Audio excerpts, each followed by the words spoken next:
remercie Monsieur le Principal et toute votre équipe, les enseignants, les enfants, que je veux citer en premier, puisqu'ils sont les dépositaires de toute notre action publique et puis les destinataires de ce qui va être remis. Je ne dis pas plus, ça ressemble à peu près à ça.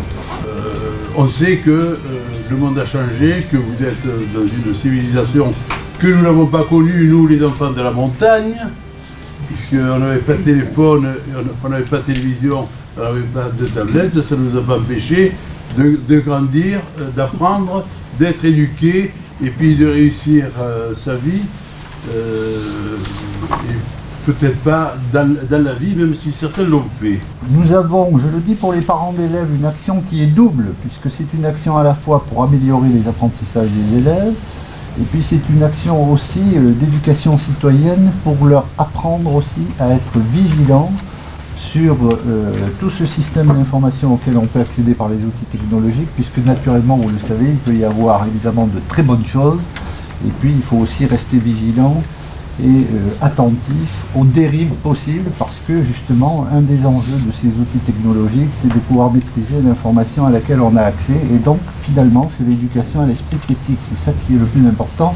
Mais là, nous avons des spécialistes avec les professeurs. Le projet a été plutôt bien accueilli dans le sens où c'est une expérimentation, donc c'est une chance de pouvoir le faire.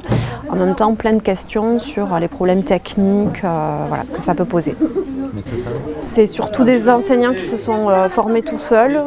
Quelques-uns ont eu la chance de pouvoir participer donc au Salon de l'Orme à Marseille, à Ludovia. Après, il y a quelques professeurs qui se forment parce qu'ils ont une tablette personnelle et donc ils savent s'en servir. Et d'autres pour lesquels ils voudraient une formation beaucoup plus poussée qui serait nécessaire.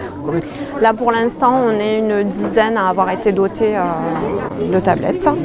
Il y a une partie qui est l'équipe pédagogique d'une classe qui est équipée elle en tablette et une partie qui serait sur des classes mobiles, c'est-à-dire en fonction des besoins du cours, les profs viendraient chercher les tablettes et les distribueraient pour les classes concernées. Et je voudrais pour terminer remercier M. Sio, toute son équipe au collège et tous ceux qui contribuent à la réussite de cette opération. Il y a ça aussi. Ça y est. Alors, vous n'allez pas être tous des reporters de Paris Match, parce que c'est quand même pas le but. Mais c'est quand même agréable. Voilà.